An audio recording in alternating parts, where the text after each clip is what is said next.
My partner ended up having to go to A&E early one morning. He wasn't able to answer all of the questions that the staff were asking him, especially the doctor, and I was answering those questions for him. And at that point, the doctor just looked at me and said, "Who are you?" And I said, "Oh, I'm the partner." And she said, "Oh, you're not real family."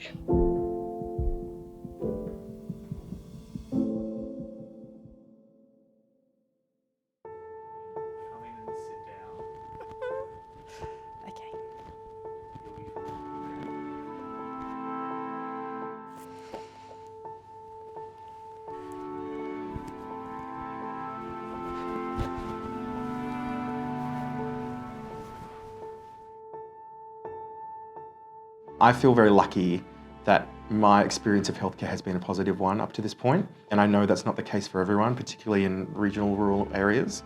It's 2024 and there's still examples of discrimination in the community.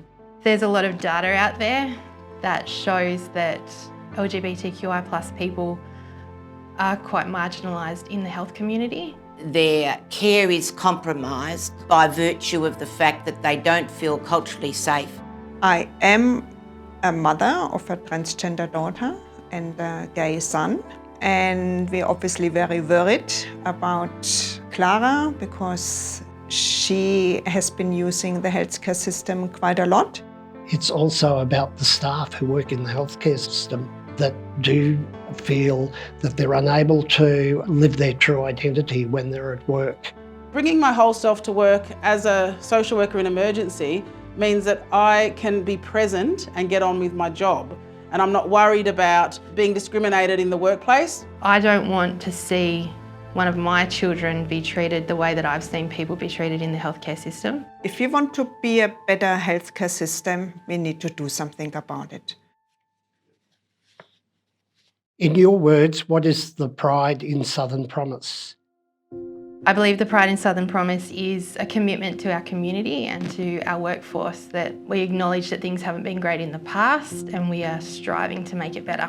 The pride in Southern Promise provides absolute clarity that anybody who belongs to the LGBTIQ+ family feels supported, welcome and understood when they either work for Southern or they access our services.